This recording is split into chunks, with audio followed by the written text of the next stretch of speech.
Urna eletrônica, uma invenção brasileira rodeada de polêmicas. Utilizada desde 1996, esse microcomputador de uso específico para eleições tem seus defensores e também aqueles que são contra essa tecnologia. Recentemente, uma polêmica que está bastante envolvida com a urna eletrônica é se ela é realmente confiável, se pode ou não ser fraudada.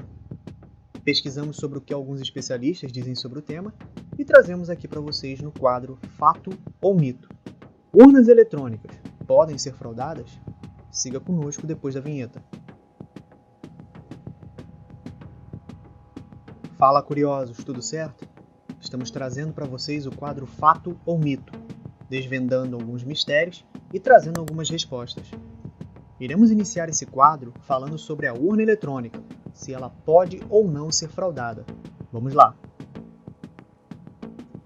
A urna eletrônica foi desenvolvida em 1995 aqui no Brasil e utilizada pela primeira vez um ano depois, em 1996, tendo 1/3 do eleitorado votando na urna eletrônica. Em 1998, votaram eletronicamente 2/3 dos eleitores e, finalmente, no ano 2000, o projeto foi implementado em sua totalidade, tendo todo o eleitorado votado por meio eletrônico. Mas a pergunta que leva ao tema do vídeo é se a urna eletrônica pode ou não ser fraudada, se é fato ou mito. Pesquisamos a fundo sobre o que dizem alguns especialistas na área e vamos ver o que eles falam sobre o tema.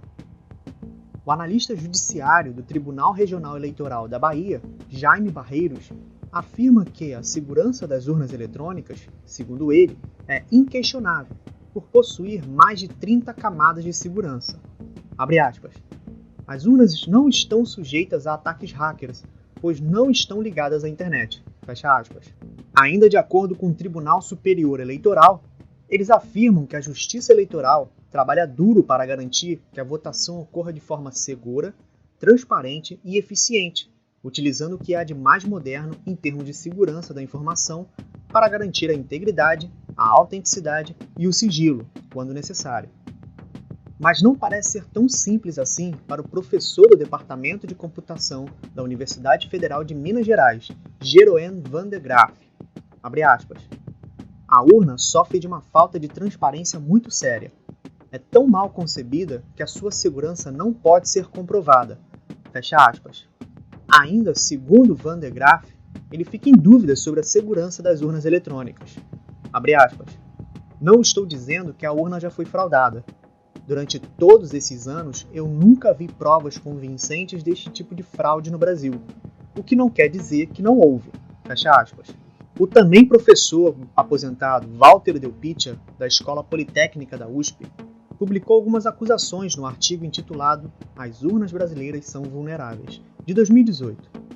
Segundo o professor aposentado, abre aspas, a facilidade de fraudes, já denunciada pelo Fórum do Voto Eletrônico desde o início das votações informatizadas em nosso país, foi demonstrada em testes promovidos pelo próprio TSE. Fecha aspas. Ele ainda diz que, abre aspas, o fato é que as urnas eletrônicas brasileiras são as mais atrasadas dentre as usadas nas dezenas de nações que praticam a eleição eletrônica. Fecha aspas. O TSE, o Tribunal Superior Eleitoral, afirma que a urna eletrônica não fica ligada a nenhum dispositivo da internet. Então, como ela poderia ser hackeada? A votação poderia então ser manipulada via internet? Paulo Lício de Geus, representante da Sociedade Brasileira de Computação da Unicamp, diz que, abre aspas, se um hacker conseguisse penetrar previamente dentro da rede do TSE, talvez fosse possível agir durante o processo de totalização, embora eu duvide, pois essa rede do TSE fica normalmente desconectada da internet. Fecha aspas. Ele ainda complementa, abre aspas, um hacker teria que estar pilotando uma máquina do próprio TSE fisicamente, pois não seria possível fazê-lo durante a totalização por via remota. Fecha aspas. Em 2017, o canal Tech trouxe a notícia que nos Estados Unidos, um grupo de hackers reunidos no DEF CON, que é um dos eventos de segurança da informação mais reconhecidos do mundo, conseguiram romper as proteções das urnas eletrônicas em menos de 90 minutos, que daria 1h30. Os hackers foram capazes de obter acesso aos dados internos das máquinas. Foi possível também, por exemplo, votar múltiplas vezes a partir de um mesmo registro, criar eleitores falsos ou excluir cidadãos de acordo com a escolha realizada.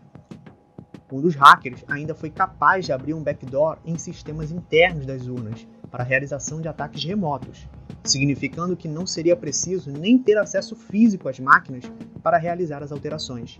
O professor Diego Aranha, acompanhado de sua equipe, participou de um teste de segurança promovido pelo TSE em 2017, tendo a missão de mostrar possíveis falhas no sistema de votação eletrônica. Abre aspas. No último dia de testes tivemos progresso. Conseguimos, por exemplo, alterar mensagens de textos exibidas ao eleitor na urna para fazer propaganda a um certo candidato. Também fizemos progresso na direção de desviar voto de um candidato para outro, mas não tivemos tempo de testar esse tipo de ataque. Fecha aspas. Em entrevista ao Tecmundo, Diego Aranha diz que ocorrem outros tipos de fraudes. Abre aspas. Nós temos outros tipos de fraudes menos tecnológicas nas eleições brasileiras, mas se fala pouco a respeito. A fraude do mesário, em que ele vota no lugar de pessoas que não foram votar. Esse tipo de coisa acontece. Isso porque os mesários também concentram risco nas eleições.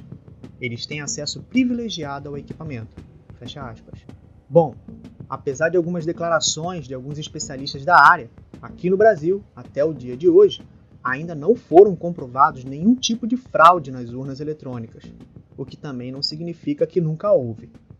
Mas e vocês? Acham as urnas eletrônicas seguras? O que vocês acharam da opinião dos especialistas? Deixe seus comentários aí. Espero vocês para o próximo Fato ou Mito aqui no canal. Até mais!